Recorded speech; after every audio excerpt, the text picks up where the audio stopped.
தூரத்து தீரா காதல் அத்தியாயம் 1. கதை கேட்க நீங்கள்லாம் ரெடியா? சுற்றியும் அமைதி. அங்கே இருந்த எல்லாரோட கண்ணும் நிறைய ஆசைகளோடையும் தவறாக எதுவும் நடந்துடக்கூடாதே அப்படின்னு மிரட்சியோடையும் இருந்தாங்க. அரண்மனையிலிருந்து சக்கரவர்த்தி குரலுக்காக அந்த கானாலோகமே காத்து கிடந்துச்சு. அரண்மனைக்குள்ளே நொடிக்கு நொடி பதட்டம். நேரத்தை வீணாக்காமல் தன்னோட வழக்கமான கம்பீரம் சற்றும் குறையாமல் வீர நட போட்டு தன்னோட மாணிக்க சிம்மாசனத்தில் அமர்ந்தார் அந்த அழகான இயற்கை எழில் கொஞ்சம் தேவதை மனிதர்கள் வாழும் மாய உலகான கானாலோகத்து சக்கரவர்த்தி ஆதிமாயவன்.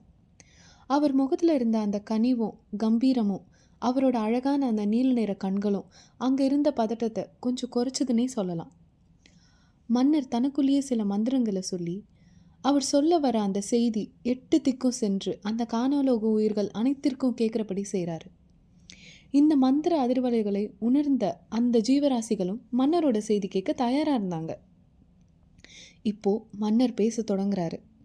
என் பிரியத்துக்குள்ளான கானாலோக வாசிகளே, 1000 ஆண்டுகளாக நம் பிரபஞ்ச தெய்வம் எனக்கிட்ட பணியை செய்து விட்டேன். இப்போது உங்களிடமிருந்து விடைபெறும் நேரம் வந்தது.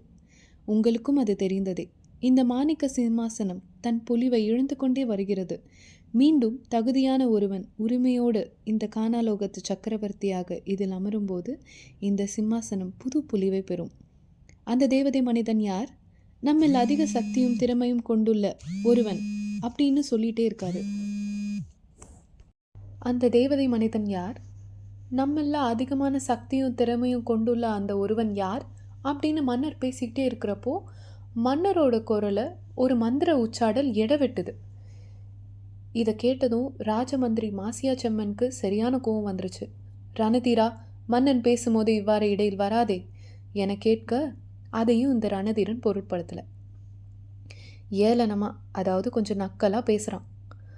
மன்னர் பேசுறது வியப்பாக உள்ளது. இந்த கானாலோகத்தில் என்னை விட பலசாலி உண்டா? என்னை விட மந்திர தந்திரங்கள் கற்றவங்க யாரு? அடுத்த மன்னன் நானே, இந்த ரணதீரனே அப்படின்னு கர்வமும் கோவமும் பொங்க பொங்க பேசுகிறான். இவன் இப்படி சொல்கிறது கேட்டதும் அந்த கானாலோக வாசிகள் பயத்தோட உச்சத்துக்கே போனாங்க. ஏன் இந்த பயம்னு கேட்டால், யாரெல்லாம் மாயமந்திரங்களை தவறான வழியில் உபயோகித்து கானாலோகத்தோட சட்டங்களையும் விதிகளையும் மதிக்கலையோ அவங்க கானாலோக தெய்வத்தோட கோபத்திற்கு ஆளாகி அவங்க கண்ணு சிகப்பாக மாறி போயிடும். அது போன்ற சாபம் பெற்றவங்க அங்கே இருக்க தான் செஞ்சாங்க. அவங்களோட தலைவனே அந்த ரணதீரன் தான். மக்களுடைய அச்சமே இவனை அரசனாக இவங்க அமர்த்திட்டா அவங்க எதிர்மறை ஆற்றலை தலைமையாக ஏற்றதுக்கு சமமாக மாறிடுமே. அதோட விளைவுகள் அந்த கானாலோகம் மட்டும் இல்லை, பேரண்டத்தில் இருக்க அனைத்து ஜீவராசிகளையும் பாதிக்கும். இப்படின்னு இவங்க யோசிச்சுட்டே இருக்கிறப்போ சிம்மாசன ஆசையில் ரத்தமென ஜொலிக்கிற அந்த ரணதீரனோட கண்களை நேராக சந்திச்சு மன்னன் ஆதிமாயவன் உரைக்க பேச தொடங்குறாரு. ரணதீரா, அடுத்த மன்னன் நீதான் என இவ்வாறு அறிவிக்க முடியாது. ரணதீரா, அடுத்த மன்னன் நீதான் என அறிவிக்க முடியாது. உன்னை விட பலசாலி யாரும் இங்கே இல்லையா? யாரும் இல்லை என்று முதலில் நீ நிரூபிக்க வேண்டும் அப்படின்னு சொல்கிறாரு. அதை கேட்டுட்டு இன்னும் இடி முழக்கம் போல சிரிச்சுட்டு, சிம்மாசன ஆசையில் குறுக்கே வந்த உன் மூத்த மகனை 3 நாள் போரில் வீழ்த்தினேன், மறந்து போனதா அப்படின்னு கத்தி சொல்கிறான். என்னதான் இருந்தாலும் சிம்மாசன ஆசையில் இறந்து போனது மன்னனோட மகன் இல்லையா? அதை கேட்டு மன்னரோட முகம் ஒரே ஒரு நிமிஷம் ரொம்ப கருகி போயிடுச்சு.